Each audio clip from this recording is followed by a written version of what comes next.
మహిళలు వృద్ధుల ఓట్లు ఎవరికి పడ్డాయి? క్షేత్రస్థాయిలో టీడీపీ నేతలకు ఎదురైన అనుభవాలేంటి? చంద్రబాబుకు కడప, కర్నూలు నేతలు ఏం చెప్పారు?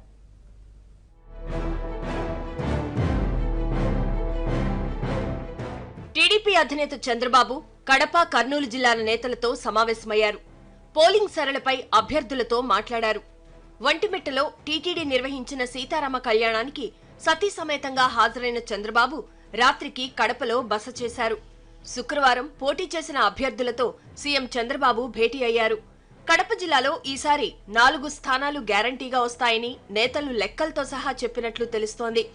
మాట్లాడుతూ పసుపు కుంకుమ డబ్బును తీసుకున్న మహిళా గ్రూపులు పట్టణాల్లో తెలుగుదేశం పార్టీకి 70 నుంచి 80% వరకు ఓట్లేశారని, పల్లెల్లో 60% వరకు తెలుగుదేశానికి వేశారని మంత్రి ఆదినారాయణ రెడ్డి విశ్లేషించారు. గ్రూపులు, కులాల కారణంగా పల్లెల్లో కొంత తేడా కనిపించిందని ఆయన సీఎంకు వివరించారు. పెన్షనర్లు మాత్రం 100% తెలుగుదేశం పార్టీకి వేశారని, పోలింగ్ బూత్లకు వెళ్లిన అభ్యర్థులకు ఆ విషయం స్పష్టంగా తెలిసిందని అన్నారు. తెలుగుదేశం పార్టీ అంటే వ్యతిరేకత లేదని, అలా అని వైసీపీకి సానుకూలత కూడా లేదని గుర్తించినట్లు తెలిపారు. పథకాల కారణంగా తెలుగుదేశం 110 నుంచి 120 స్థానాలతో గెలవబోతోందని ఆదినారాయణ రెడ్డి సీఎంకు వివరించారు. అయితే చంద్రబాబు మాత్రం అండర్ కరెంట్ ఇంకా ఎక్కువ స్పందన ఉందని, ఫలితాలు ఇంకా మెరుగ్గా ఉంటాయని చెప్పారు.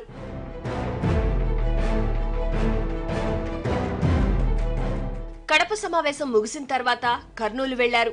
కర్నూలులో టీడీపీ నేతలు కూడా ఈసారి జిల్లాలో మెజారిటీ సీట్లు గెలుచుకుంటామని నివేదిక అందజేశారు.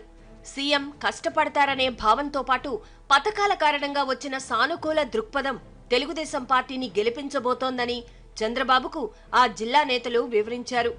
తెలుగుదేశం ప్రభుత్వాన్ని ఏర్పాటు చేయబోతోందని, ఇందులో ఎవరికీ సందేహాల అవసరం లేదని, మెజారిటీ కూడా స్పష్టంగా తెలుగుదేశానికి అనుకూలంగా ఉంటుందని చంద్రబాబు ఎమ్మెల్యేలకు చెప్పారు. తాను చేసిన పోరాటం కేవలం ఈవీఎంలకు అనుబంధంగా ఉన్న వీవీప్యాట్లపైనేనని, వాటిని ఎందుకు లెక్కించరని తాను ప్రశ్నిస్తున్నానని చంద్రబాబు వివరించారు. ఎవరో ఒకరు ఎన్నికల కమిషన్ నిర్వాకంపై మాట్లాడకపోతే ఎలా అని, అందుకు తాను చొరవ తీసుకున్నానని చంద్రబాబు వివరణ ఇచ్చారు. తన మాటలు తెలుగుదేశం పార్టీ కార్యకర్తలు, నేతల్లో గందరగోళానికి గురిచేసిన విషయాన్ని తెలుసుకున్న ముఖ్యమంత్రి గెలుపుపై ఎవ్వరూ ఆందోళన చెందాల్సిన అవసరం లేదని, ప్రభుత్వం తమదేనన్న విషయాన్ని గుర్తుపెట్టుకోవాలని భరోసా ఇచ్చారు. ఈవీఎంలపై తాను చేస్తున్న వ్యాఖ్యల ఉద్దేశం వేరని స్పష్టం చేశారు. పల్లెలు, పట్టణాల నుంచి వస్తున్న సమాచారంతో తెలుగుదేశం నేతల్లో విశ్వాసం పెరిగి వైసీపీలో నమ్మకం సన్నగిల్లుతోందని కడప జిల్లా నేతలు సీఎం చంద్రబాబుకు వివరించారు. క్షేత్రస్థాయిలో పరిస్థితిని ఎప్పటికప్పుడు గమనిస్తున్నామని, ఓటు వేసిన వారు నిజాయితీగా తెలుగుదేశానికి ఓటేశామని చెప్తున్నారని పలువురు నేతలు తెలిపారు. పథకాలు చంద్రబాబు వస్తేనే రాష్ట్ర భవిష్యత్తు బాగుంటుందనే 2 అంశాలే తెలుగుదేశాన్ని గెలిపిస్తున్నాయని కడప, కర్నూలు జిల్లాలకు చెందిన నేతలు అంతిమంగా నిర్ణయానికొచ్చారు.